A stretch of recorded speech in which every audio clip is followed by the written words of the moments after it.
Hey Waffle Gang, I do hope you're well. My name is Mark and today we're checking out some more Reddit stories, and if you do love a Reddit story, why not consider hitting that like, that subscribe, maybe that notification bell too, and let's crack on with today's first story. Much love, guys. Now, there is a couple of trigger warnings on this story of childhood sexual assault, trauma, and emotional abuse, so if you do want to skip the story, please feel free to do so. Timestamps are always down in the description and along the timeline below. Thank you. And the post is titled, "Fiancee used my childhood trauma to win a video game." I don't even know how to type this or explain my thoughts right now, so I apologize if I seem scattered. I, 31 male, have been engaged to my fiancée, 29 female, Emily, for the past 3 months, together for 2 years. She has been the only relationship where I felt safe enough to open up and discuss my past trauma. Many nights I have cried into her arms and she's been there to comfort me. She goes to therapy with me and has been a rock in our relationship. I've been getting much better since I've really opened up about it, and I've been able to live a better and liberating life the past 2 years until last Saturday. Emily is ultra competitive, not just in sports, but in life. She will do whatever it takes to win and be number one. She has lost friendships, family relationships, jobs, and money. She understands this and has been trying to get better by going to therapy, stating she doesn't know why she is like this.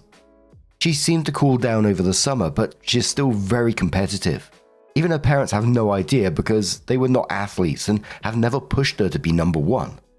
And her siblings are confused when this all started. I was a former college athlete, and yes, I am competitive, but not so much anymore. And recently my friend group have began a monthly game night. I was on a 4-month win streak. We play board games, old video games, painting, basketball, and even football. And it was all in good fun. But Emily last month was so angry she did not win. She walked home and did not want to talk to me for at least 2 days.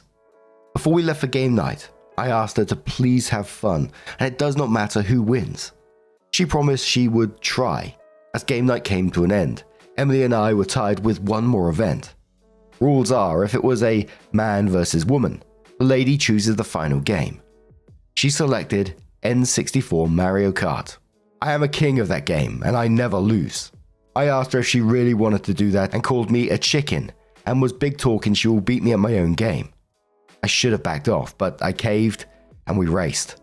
Now, common knowledge is, let her win, and trust me, I thought about it, but she gets really angry if she thinks you let her win. Her attitude is way worse then. As we started racing, it was a tight race. She kept hitting the banana peels, but she kept catching up. The last lap, she was trying to distract me by saying, "He snores when he sleeps." Basic middle school insults. Then she tried bumping me to distract me, but I was locked in, focused. I responded back. "At least I don't keep hitting the bananas, love." Very simple and fun. We're in the final leg of the race, and that's when she snapped. At least I didn't get sexually assaulted by my own family. I froze up and dropped the controller, and she passed me and won. She was jumping up and down with joy, was screaming and dancing that she finally won. From what my friends told me later, she kept that up for a good while until she saw my face. And that's when she stopped. My friends were in complete shock, asking me if that was true. I could not speak. I couldn't breathe and was fighting back all the inner demons I had swirling in my head. I simply got up and wished them a good night and started walking. I was in a trance. I didn't know where I was walking to. Emily tried calling and texting, asking where I was, begging for me to call and come home. Kept saying she is sorry, just wanted to win so badly, and don't know why I said that. I simply needed space. I told her to please stop calling me. I didn't know what to do. I love this girl and trusted her, but used that trust to win a fucking video game. My friends are asking me about my past and won't leave me alone. I guess I'm asking, is there any way back from this, or is this the end? Do I dump her or try and work this out? Any advice would be very helpful. Hell no, my friend, that is over. Be done with that. That's crazy level behavior. Weaponizing your trauma for her own use like that. The fact this even crossed her mind is batshit crazy. And it didn't just come out of her mouth and she panicked and backtracked. She celebrated afterwards. She was jumping up and down and happy that she won. And her competitiveness isn't like an isolated incident, you were saying. She's lost jobs, friendships, and family relationships because of it. And now she's turned this on you. It's not competitiveness. That's emotional abuse. I can only say from my point of view, but I'd never be able to look at that person the same way again. Beneficial ad says, man, she's got serious issues. In my eyes, there's no coming back from this. How could you ever trust her again? A reply to that says, dude, right? Like, what's to say she won't do it again and blame her competitive personality for it? Melly2 says, she used your biggest, deepest wound. One that she only knew about because you trusted her. She exposed your biggest, deepest wound to other people without your consent. There is no coming back from this. You shouldn't want to come back from this. How will you ever be able to trust her with anything again? She's shown you who she truly is, and you deserve better. I'm very sorry you had this experience, and I hope you're okay. OP edits the post and says, I want to thank everyone for their comments and DMs. I've been reading all of them for the past 3 hours. I guess I knew this was the end of this relationship, but after spending 2 years with someone and had strong feelings and trust, I wanted to see if a majority of people could see something else that I didn't that could save it. And reading the comments, I guess I overlooked that massive red flags that Emily had. I decided to sit down with my friend group tonight and tell them my past. It will be difficult, and we'll text Emily tonight and meet with her tomorrow. I'll update tomorrow after that conversation.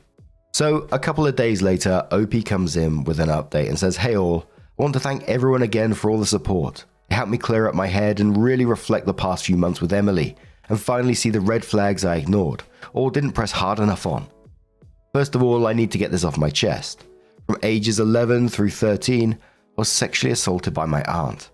She would come over to babysit and she would do the deeds and have me do stuff to her. She would threaten me if I ever tried to speak out. I tried to tell my parents if she could not babysit, but my mother told me that her sister absolutely loves you and wants to spend time with you since she can't have children.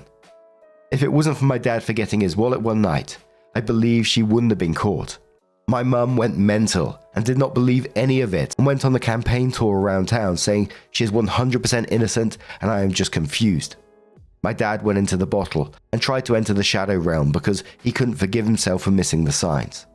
My mum then threatened me to make an announcement that her sister is not a predator and then attacked me. My dad divorced my mum and she and my aunt moved elsewhere. All these years later, she truly believes her sister didn't do the deeds. My dad and I are okay. He does not want to be around me much because of guilt.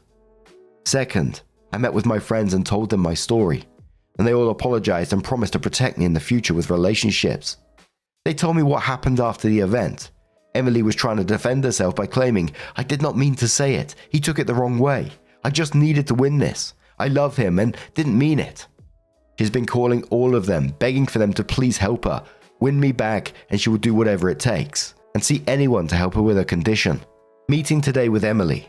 My friends invited her over and would sit in the other room while we talked. Emily was unhinged, came flying into the house trying to hug me, but my friends held her back and told her to just sit. I asked her why she said what she said. Emily said, I don't know. I just need to win so badly. I followed up with why she needed to win this one. Opie says because it was your best game and I don't know, I just needed to win. I again asked why she needed to win. What was the importance of winning? And Emily, through her tears, said, I didn't know, I needed to win. She kept repeating the same line over and over. So I asked if she had planned on using my trauma against me, and if that is why she chose Mario Kart.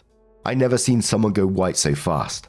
Emily just looked at me and put her hands in her face and blurted out, I can't stand not winning, and I knew you would get distracted, and I could win and finally feel great.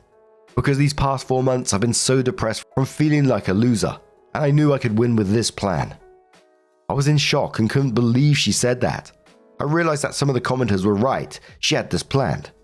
I'm still trying to gain control of my thoughts on this one. You had this planned, I asked. She said yes. I didn't think about what would happen after, and when I saw your face, I knew I messed up. Please, I want to get help and will do anything. Please don't end this. I asked if it was another competition in her head to win me back. No, I mean, in a way, yes, but not like that. So, if you win me back, you'll feel better that you won. I told her I can't trust her anymore. What if we have kids? Will you see them as competition? If your friends are being flirted with, will you try and get more attention for the win? What if I'm simply doing something and you blurt that out again to win? She had to be escorted out by my friends and was told by one of them that I should get a restraining order because the mental of losing you may break her mind and do whatever it takes to win me back. So again, thank you everyone for all the comments. I'm going to get more help and take a break from dating until I find someone who I can trust 100%. And now my friends will be on extra guard duty for any Emily sightings and future dating red flags. So it wasn't just a spur of the moment shitty thing to do either. And don't get me wrong, as I said before, that's bad enough. But she thought about this. It was calculated. It was planned. Ugh, dearie me. But now I'm going to turn this one to you guys. What do you guys make of this situation? Let us know your thoughts down in the comments below. And let's move on to another story. Now, our next story also has a trigger warning on it of downplaying sexual assault, and it's from White Whale 9847. It says, "Am I the arsehole here for losing my shit and screaming at my girlfriend to get out of my house after what a stepbrother did? Girlfriend was over at my place 2 days ago. We're both 20. She has a stepbrother who's 23. Before this, I've only met him a few times and he seemed like a regular dude. She asked if it was okay for him to come over too for a couple of hours. I said why not. He said he would get booze and pizza. My parents were away visiting relatives for the weekend, so I figured we could shoot the shit. I have a little sister who's 15. They came over, and she stayed up in her room the entire time. We were all a bit tipsy, and my girlfriend's stepbrother asked if he could use the washroom. I pointed into the one down the hall. My girlfriend and I were preoccupied and didn't even realize how much time he was taking, until we heard raised voices upstairs. We immediately went up to check what was going on and found my sister crying. Dude had gone up instead of using the washroom. My sister's door had been ajar, so he apparently walked into her room. All details I managed to wrangle from my crying sister, by the way. She was taken by shock and was trying to stay calm, but he wasn't leaving. He was trying to chat her up. She told him to get the fuck out and he closed the door behind him instead, which is why she started freaking out. She tried to get past him to open the door and he grabbed her, but she managed to open it anyway. I'd reached the landing by then, so he backed off. Obviously, I was super fucking pissed. There was a lot of screaming going on, lots of accusations. We were all drunk except for my sister. After getting the story from her, girlfriend's stepbrother was stuttering and deflecting. I'm pretty sure I threatened violence at some point. My girlfriend was trying to be the mediator. She said I had to calm down and couldn't fly off the handle based off of word of mouth. But I was there. I saw my sister crying in panic. I know what she's like and I know she wouldn't lie about something like this. Why would she? I told her stepbrother to get out of my house. My girlfriend kept saying we could sort this out and have a proper conversation, but I didn't see what conversation was there to be had. Eventually she said what if my sister was lying in front of my sister's face. I asked her what on earth would make her think that, and she said she's a kid and could be making it up for attention. Like the title said, I lost my shit. I told her to get the fuck out, and afterwards, she kept calling me, but I ignored everything. The dust has settled a bit. I went over everything again with my little sister. She promised me it happened the way she was telling me.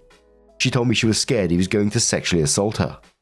My girlfriend texted me this morning saying I shouldn't have raised my voice like that and I scared her. I thought of apologizing then, but she still hadn't said a word about apologizing to my sister or addressing the issue with her stepbrother. I only replied that we had to talk, and she said there's nothing to talk about. There's no hard proof, in her words, and the stepbrother ended up doing nothing, so she told me she would deal with him, and I should drop it. I don't know if I'm the arsehole for the way I handled this. Maybe if cooler heads prevailed, this silent treatment wouldn't have happened, and we could have discussed everything. I don't know what to do from now on either.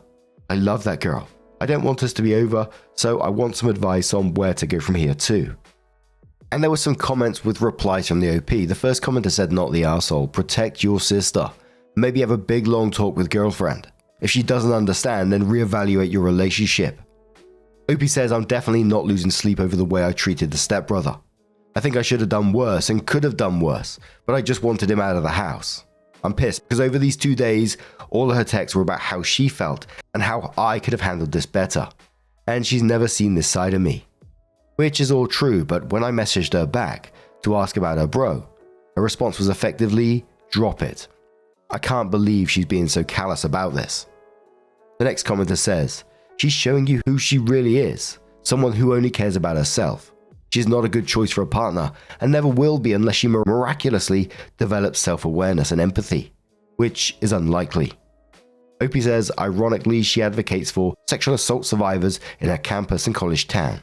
I've been with her for 1.5 years and she's into volunteering at women's shelters and everything. I was fucking blindsided by this and her response to it. It's a learning experience and it's really unfortunate that my sister was caught up in it. Next commenter says, so why are you still determined to be in a relationship with her? God forbid, next time he does manage to actually assault your sister. What then? Why would you open up to that possibility of harm to your sister? OP says, I agree. The comments have been very helpful and pushed me over the edge. I've decided I'm going to break up with her. I don't know if it's worth it pursuing legal action or police regarding her stepbrother, but I'll see depending on how my sister feels about it.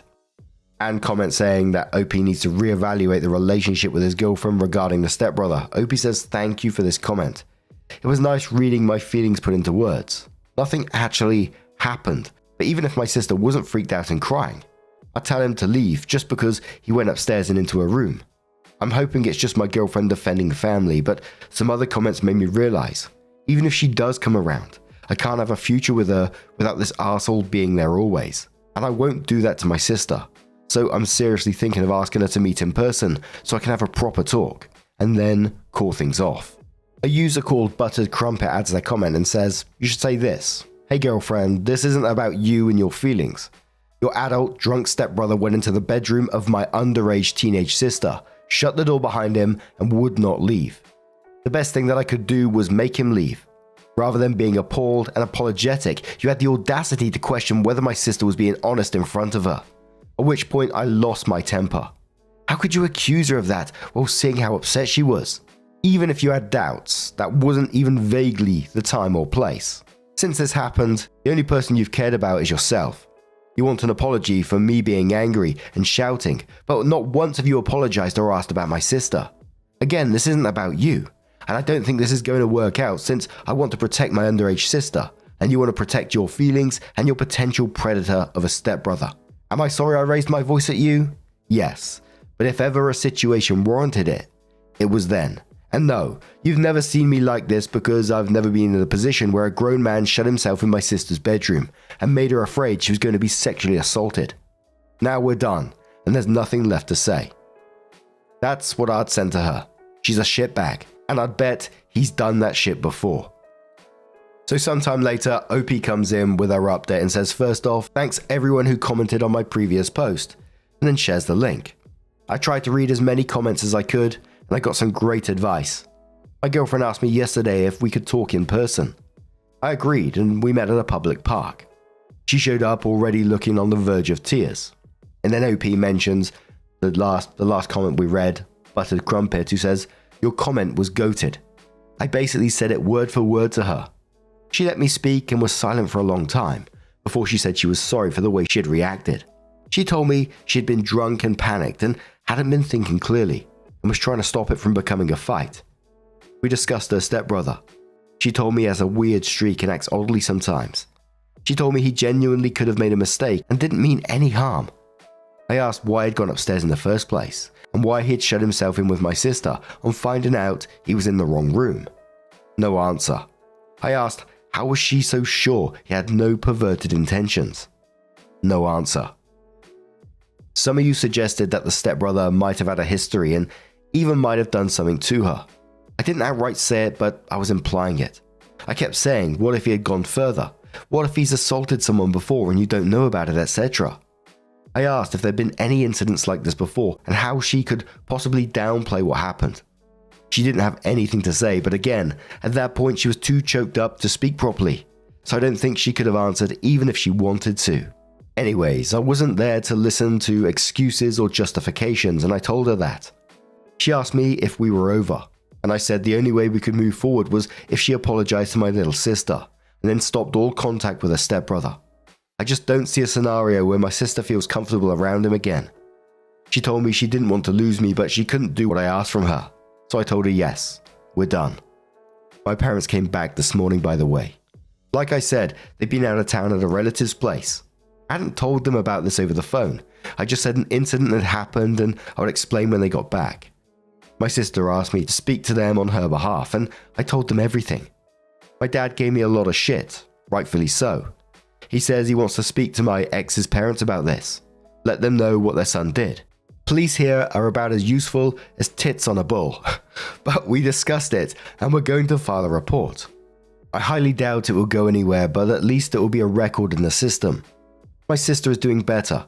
She was really shaken up. She asked if she could sleep in my parents' room or mine for a bit. We'll probably arrange a therapy or counseling session for her and let her decide if she wants to continue. I'm going to take her bowling and then we'll get food. Just the two of us, so I can apologize on my part. I feel upset. I feel guilty actually. I trusted my ex, and me being naive put my little sister in danger. I've always thought I was a responsible person, and this happening when I was supposed to be in charge is fucking me up. I'm pissed at myself, not gonna lie. But we move. My favorite comments to read were the ones telling me what to do to the stepbrother. I don't ever want to see his face again, but in case I do, someone let me know if you have a wood chipper lying around. Thanks again, everybody. Edit some things. People have asked if I can run a background check or something. I don't think it's legal for a civilian to do that in my country, Portugal, and I don't know if I can request one. I'll see though. Also to everybody commenting about underage drinking, I was so confused. That's not a problem here. I won't be incriminating myself or anything by filing a report, so don't worry. A commenter says to OP, I was waiting for this update. Good on you, mate. I still think the creep did something to your ex, which is why she kept deflecting and answering vaguely, saying he acts odd sometimes. Even if he did, it's not your responsibility now though. Your poor baby sister. Hopefully she heals quickly from this. OP says most people seem to think so. I will say my ex's mother has been with her stepdad for nearly 6 years. She never liked discussing her family and had only recently introduced me to all of them. She never gave any indication of a bad relationship between her and her stepdad/brother. I would have never guessed in a million years if abuse or assault was happening. I hope it's not the case because that would be seriously fucked up. Someone questions OP, what could OP's ex not agree to? Like the cutting off their contact with stepbrother or not apologizing to OP's sister? OP says cutting off the stepbrother. To be honest, I met her with my mind already made up. I was going to break up with her no matter what. I didn't expect her to stop contact with him and I was right. She wasn't willing to. It's whatever. It's shitty, but breaking up was the cleanest solution, I think. A commenter who's Portuguese says, in Portugal, unfortunately complaints like these fall on deaf ears. And when they go to court, it seems like they just get a slap on the wrist and go on with their lives. OP says exactly. Our judicial system is incompetent and unable to deliver justice, even in serious cases with physical evidence. In my case, all the evidence is word of mouth, so I have no hope. But I'm going to file a complaint anyway. Another one says, you can do a background check in Portugal, but the other person needs to be there and consent. Just another stupid law among the many we have. Our police will do nothing in your case, unfortunately, but at least there is a registry if someone else complains about him. OP says, I figured it would be something like that, but it's okay, even if nothing happens to you now. I doubt he'll try something like this again in the future, and it might be easier to convict him later if there's a record. And I'm so glad you took the decisive action when you did in this situation, and I really wish your sister all the healing going forward. That guy's behavior was beyond creepy. Wandering around the house, letting himself in and shutting the door behind him into a miner's bedroom. That's all sorts of fucked up. But what do you guys make of this situation? Just another point, I think it's somewhat concerning as well that she's a part of sexual assault survivors groups, which I found concerning in itself as well. But what do you guys make of this situation? Let us know your thoughts down in the comments below. And just a huge thank you for being here today, getting involved in the stories, your love, your support, your time. It always means the absolute world to me. So thank you so much, and hopefully I'll see you in the next one. Take care and much love.